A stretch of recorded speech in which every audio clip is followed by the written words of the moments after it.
Yes, you like me? I'm festooned. You are festooned, and I'm wondering. Here, I got vintage here. Look at this with your Seahawks. Look, it begs the question: are we past the official national and state mourning period of the M's? Is it okay for me to be happy about other things in my life, or do I have to still be upset? Well, that's the thing about this is they're not mutually self-exclusive. I mean, you can be upset and still be excited. That's so. I just, can't you? God, you're a genius sometimes, Groz. No, I mean, it does feel like this is a perfect way to to get over it, is to have the Seahawks play the way they've been playing, and then have that performance last night where I don't know where you start with the superlatives. I mean, they were great every minute of the game. I mean, Sam Darnold had best first half a Seahawks quarterback's ever had, maybe. He looks sensational. They're on the road, and I understand that the Redskins have been the Washington football team has been going great guns, but it was still on the road where they won 11 of 12 under their new coach, and they're just everything impressive. And I thought it was really their kind of introduction to the rest of the country. Hey, by the way, yeah, they get top teams in the NFC. Look at us. Yeah, and the Commanders, a 3-win team. They're not great, but 3 wins. They're playing in their building. They're a young, dynamic quarterback. And again, it's the NFL, so you don't soft sell anything when it's an ass kicking of that variety. It doesn't matter who you were playing. And I would start in terms of credit. I get your point about how it really gets spread around, but start with the guy we'd blame if things weren't going right, and that's the quarterback. I mean, he was unbelievable, and it's such an interesting dynamic because with Sam Darnold, we're all, I won't say we're all, but at least I think you and I feel this way. I think a lot of football fans is like, this is great. This is awesome. Maybe they've found their quarterback for a while, but we got to see what it's like and that, unfortunately, he wrote the story, so it's going to hang over him until he has a big game in late December or in a playoff game. There's going to be questions, but boy, did he look good last night. Yeah, I mean, he just is, well, no, nothing to criticize. I mean, basically nothing to criticize. His decision-making was outstanding. I mean, his passes were perfect. No one was really, put out by any of them. I just, was just amazed. And then, defensively, they are, they've got some, let's face it, they got a couple of guys on that defense that remind you of the guys from a decade ago. Mm-hmm. I mean, Witherspoon, when he's playing, is like no other defensive back they've had since the Legion of Boom. He hits harder and he plays better than anyone they've had in that spot, in my opinion, since those guys. And, Leonard Williams in the middle of that defensive line is sensational. I mean, he's just a sensational player. So, I know that they got the one injury concern with the linebacker, but, they just really look good on defense. They're doing it with rushing 4 guys. They're not blitzing. And it was just, you take your hat off to them. A great performance, and they got a real good run coming, Gas. We'll see exactly what they look like in the next 4 weeks. They're playing basically, you call them the 4 other top teams in the conference, and we'll see what they look like in a month from now. And I'll go ahead and plead guilty to not knowing about the kind of year Jackson Smith and Jigba was having. I knew he was having a good year. And they started talking about it last night. I said, really? I wasn't aware. And then last night, he's just unstoppable. And you and I at the start, again, a little worried about, the veterans that we are. Boy, DK Metcalf, he didn't have all the answers, but God, are you going to let a guy that good go? Are they going to be able to replace him? And the answer is yes and yes. I mean, Smith and Jigba has been incredible. Well, I mean, it's almost beyond that, Gas, because, everyone knows he's getting the ball. And no one can stop him. I mean, you always wonder that about the great receivers, right? Like, how can Travis Kelce be left alone when he's having, 10 or 12 catch games for Mahomes and those guys? How can they not be covering that guy? Well, that's what great receivers do. I mean, they make it look like they're not being covered when they are being covered, when they are being pressured. They're just that much better at whether it's route running or the relationship you have with your quarterback, and he has it, man. He has it completely. I mean, he is a number 1 receiver, period. Probably the best, playing the best right now in maybe in the NFL. And, it's the first time they've had a guy like that, dare I say, ever, since Steve Largent, where you're talking about a guy who is, I think, at the very best of that group. So, yeah, he really is, he really has stepped up and been very, very impressive. I liked one of the stories they told last night. Collinsworth talked about, and at first it just sounded like the kind of cliches that you throw out during a broadcast, but then they kind of followed it up with an interesting point.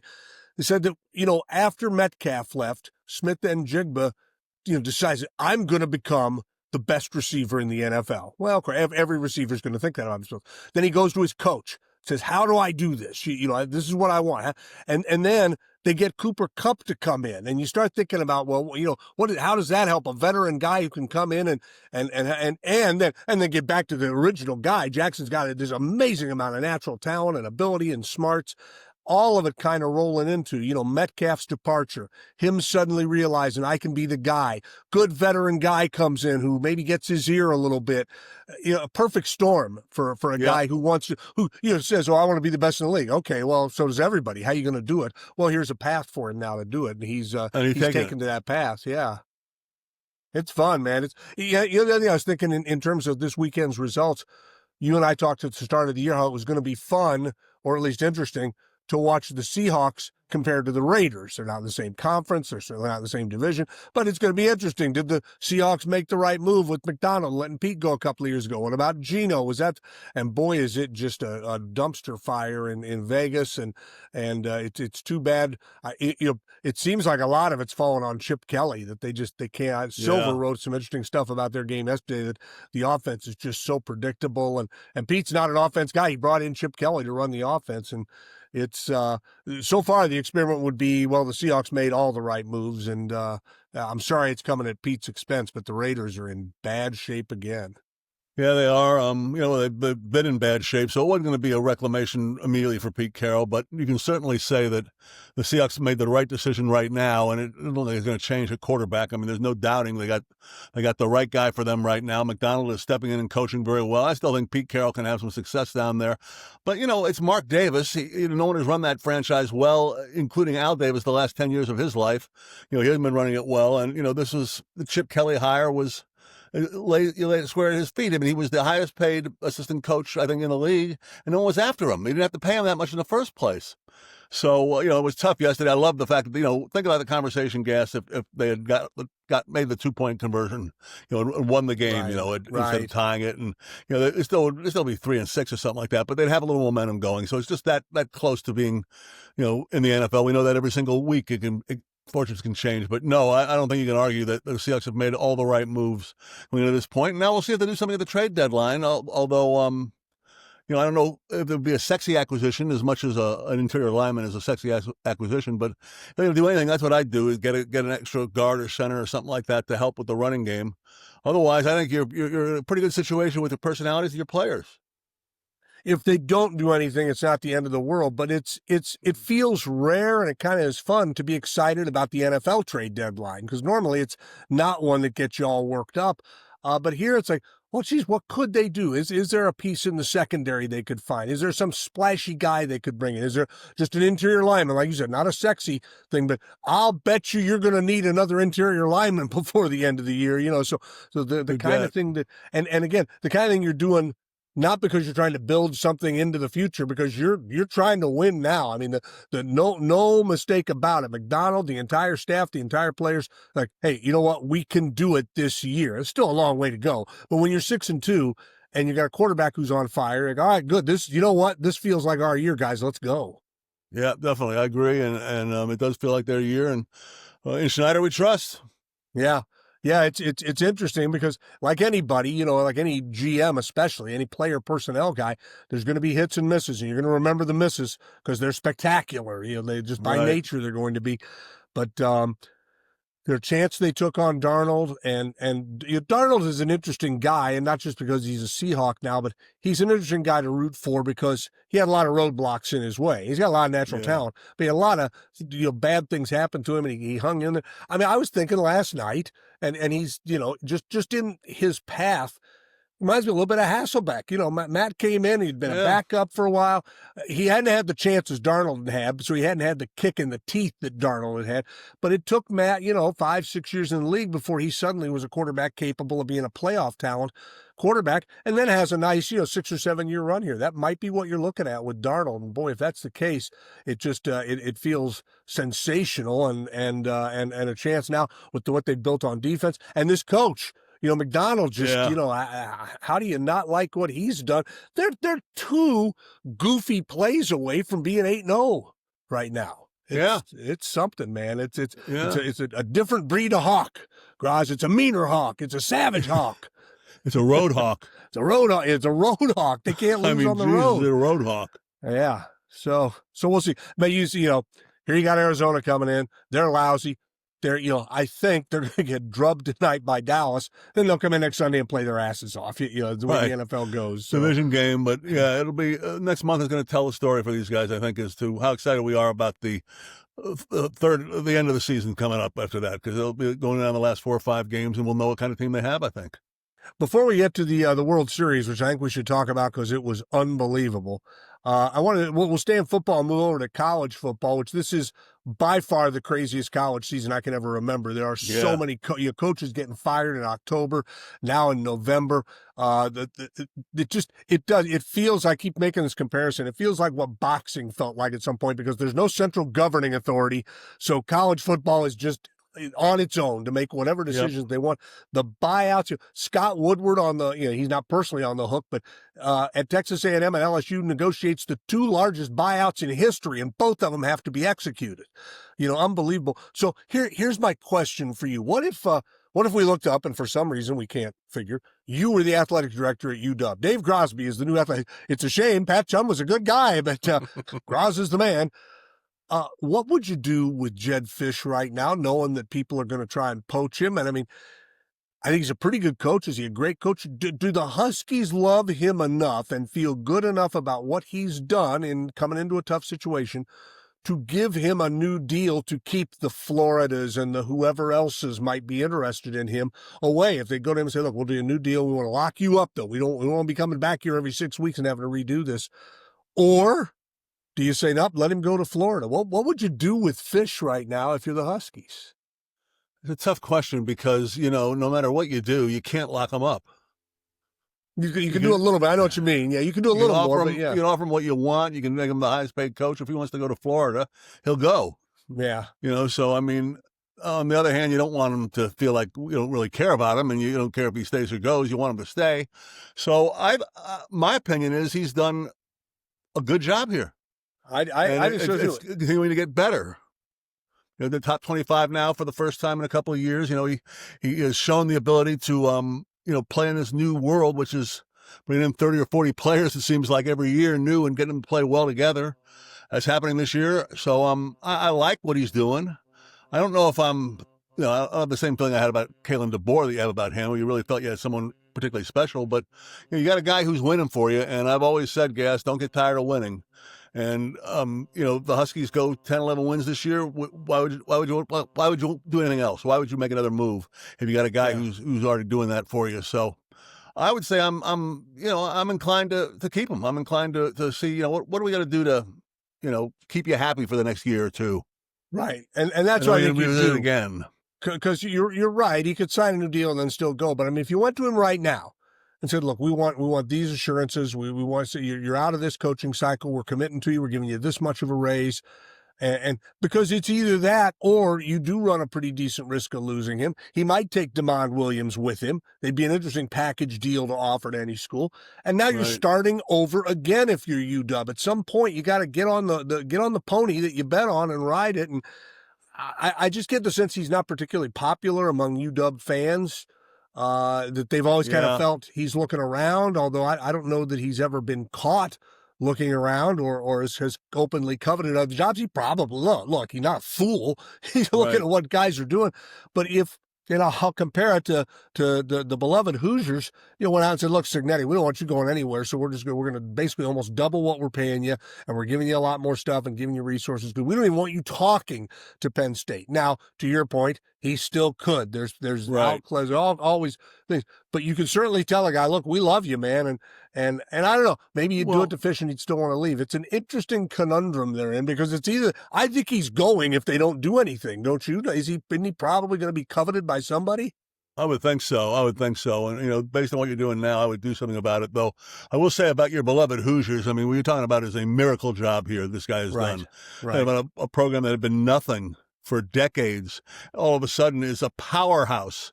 So yeah, they got to do it. If it was that crystal clear, like I thought it was with DeBoer, I mean, I would have dropped. I would have Right. paid anything to keep him. So I understand what Indiana did, and it was a smart thing to do because there's no doubt what this guy has done. He's Yeah. taking it from nothing to something. So, I'm on the side of Gas doing something. I think you got a guy who's winning here. You got a guy who not getting in trouble here. You don't have any that I'm aware of, issues going on with alums or players or coaches or anything like that. So, yeah, I'd say try and keep him here because he looks like a good answer for you. And you go back, you play the what-if game. I mean, DeBoer, maybe if Jen Cohen doesn't take the USC job, DeBoer's still here. Maybe, and that's the other thing you factor with this is the athletic director at UW right now is not the guy who hired Jedd Fisch. It's so hard to keep it's like going to a play or a musical where there's too many characters and you can't keep everybody straight. I mean, college football right now, stuff's changing so fast, it's hard to remember who's who and where's where and what's what. How's that for some analysis? It's good, but you know what, Gas? It's not oddly. It's very compelling. It's compelling theater. I mean, they're finding out that as crazy as this is in the offseason, how much it doesn't seem tenable, this has actually got people more interested in college football, I think. Yeah, and the games always, Saturday comes around, it's like, okay, look at this game. Oh, wow, look at that comeback. Look at this amazing play. And, the schools that were aggressive in the NIL world and who also got a little lucky have moved up. And it's some of the blue bloods that kind of, I think, coasted on their name for maybe an extra year or so are the ones that they're struggling a little bit. And, you're seeing guys like Dabo, who's in trouble in Clemson. Gundy's already out in Oklahoma State, a place where they were winning. So, yeah, the NIL is a complete new X factor plugged into it. And if you got a coach who's not popular with those guys, that's a whole other reason why you wouldn't keep him that no one would know about until he was gone. Yeah. I got to tell you, I was back in the motherland last week and went to the UCLA game, and I'm not naive enough to think this isn't going to change, but I got to tell you, Groz, it is the coolest thing right now because A, Indiana's winning for really the first time in their history, winning at this level. Yeah. And B, everybody's still cool about it. The cynicism that will eventually creep in, I'm not naive enough to think, we're going to be different. It's all fun. The crowd is fun. The tailgating's fun. Nobody's being obnoxious. None of that has started yet. And, again, I know it will happen, but right now it sure is an enjoyable thing to be a part of because it's 95, all man. good times. Yeah. Like we know here in Seattle, it's like 95. It's the only thing I can compare it to is 95. And speaking of that, I can't even remember if we talked after the Mariners, but boy, did this postseason off the top of my head produce 4 amazing games, and if nothing else had happened, you'd be talking about any one of them. The Mariners were involved in 2 of them. They were involved in the Detroit 15-inning game, which was incredible, and then, of course, the Toronto Game 7, which was epic, but horribly crushing if you're a Seattle fan. And then Toronto and the Dodgers play an 18-inning unbelievable game in L.A., and then play a Game 7 that I don't even know. If you're a Blue Jays fan, how do you ever process all the goofy little shit that went wrong for them in the 9th inning and that the Dodgers made plays on and then to win the game? I've got something in common with Clayton Kershaw, Groz. I didn't know the game was over either. Did you see? He said he wasn't sure. He said he had to be told by somebody, no, we just won the World Series. He goes, no, I think there was only one. He had lost track of the outs. And I was kind of the same way. Like, oh, that was a double play. Oh, wait, did a guy see, I mean, wasn't this one of the greats of all time? Well, yeah. I mean, it was, I think Game 7 was one of the great World Series games ever played. I would only compare it to Game 6 that I'm familiar with in 75 with the Red Sox, which was great because, and for the same reason this one was great, you had so many different heroes. Like, I've heard people mention, the Smoltz versus Jack Morris 91 game, which was a great Game 7, of course. And, but it was mainly those 2 guys, 1 or 2 other guys who jumped up. I actually refreshed myself with the 75 game and remembered all was on there. There were heroes named Bernie Carbo, and, now Dwight Evans is a guy everyone knows. George Foster made one of the great throws I've ever seen in a World Series game in the 9th inning of that game to keep the Reds in it. That one had so many different heroes in it, and this was the same way. You had so many different guys step up, at the start of the game. Max Scherzer. Yeah, right. About a guy who was forgotten at the end of the game. I mean, he was absolutely amazing to start this game off. And, he's a forgotten element because so much happened after him. You had big-time guys coming through. You had Rojas coming through. I didn't even remember his name. I hadn't heard of the guy, and he makes 2 unbelievable plays. The play out in center field that Pages made, another amazing play. So you had so many things go back and forth in this one, and it was. I feel for the Blue Jays fans because this is you're never going to get over this one. This is crushing a loss I can imagine. You had a 3-run lead, and then you had nothing, and you blew it, and then you got it back, and you lost it again. I mean, it just felt for him. I really did. But yeah, that game plus the other stuff you mentioned, Gas. And the record set in this series by guys like Ohtani or whatnot, you make a real good argument this was the best World Series ever played. And think about it, if you're a Blue Jays fan, you're going to be looking at the play Podges made and Martinez, and they're, you do that play 10 times, maybe 7 of them they collide and the ball careens off. I mean, it was really a sensational catch. Ohtani doesn't get a win, but has 2 pretty outstanding pitching performances. Just on and on. Plus got on base 9 times in one game. He had 3 hits in Game 7, so he didn't flounder. I mean, you had Blue Jay guys, the stars. You had the big, huge plays from George Springer when he came back. Guerrero was sensational with the glove as well as the bat.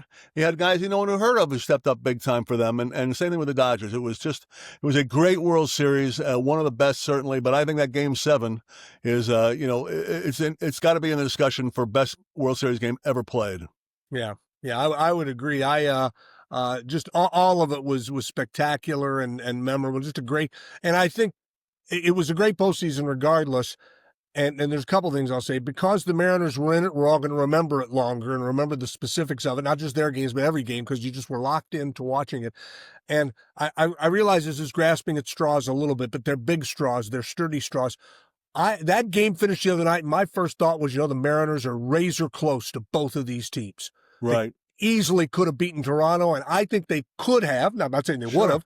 Could have played with the Dodgers and maybe beaten. So the Mariners are right there. That's not to say they should sit on their laurels. Keep doing stuff, move forward, get the right guys signed, and make the right moves. But this is a year where wait till next year doesn't sound as hollow as it can sound. It sounds like, hey, you know what? They are right there with the 2 best teams in baseball, and should be able to stay that way. I'll go ahead and say this too, guys. Let's say the Mariners had won that series and just finished a World Series like this.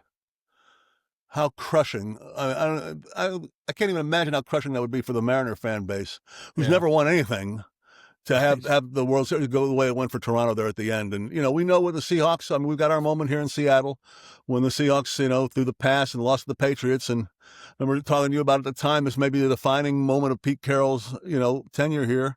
8 years later, it was. Yeah, no doubt. It was. So, I mean, it's as much as bad as it felt losing that game. I couldn't help thinking it for a second. If it had been Seattle who lost that, it would have even been worse. As bad as everyone felt about losing in Game 7 to get there and have it end that way would have just been devastating. Right, and the way the Mariners lost, it's one thing to lose it in the late innings. It's another to lose it the way Toronto did. And yeah, it's, that's the game. That's the sport. It makes you wait, and it's agony because it's so hard to get back there. So, it was great though, man. It was great to watch. Yeah. All right, shall we head to Warwickshire, England to end our little confab this morning? Let's do it. Hatton Country World is a wildlife park in England of some renown. It's a place where they have wildlife, Groz, for people to go look at. The English go out people the know countryside. about it. They look at wild. People know. Yes, they do, because of the renowned part. Right. Now, among other animals, they have a huge assortment of guinea pigs. Which, side note, when I was in Peru, I found out guinea pig is like the hot dog of Peru. Every street corner, they're cooking up guinea pig for you to try. Is that right? It's true. I didn't necessarily care for it, but it is there. How can you eat a guiney pig? Did you have one as a kid? I said. Well, but Peru, they're like, because they're everywhere, man. It's cheap. I understand. How can you eat a hot dog, fat boy? So at Hatton Country World, they don't want any accidental hoo-ha going on, so the males and the females are kept in separate pens. And that made staff a little baffled when they found a guinea pig pregnant. They're like, oh, hey, wait a minute. And then they discovered another, and then another. Uh-oh. And then they discovered that almost every guinea pig at their park is knocked up. And that's when they found a guinea pig that they have since named Randy, who somehow got into the female pen and is like, by God, I don't know how this happened, but by God, I'm nailing everything that moves. I'm going to work. Literally, the kind of guy that nailed everything that moved. So now, since guinea pigs have a litter of 4, the park is preparing for 400 new guinea pigs to be born thanks to Randy, the incredible impregnating guinea pig. Well, it's the lesson you learn from Jurassic Park. Nature won't be stopped. Nature finds a way. Adios, amigo. All right, brother.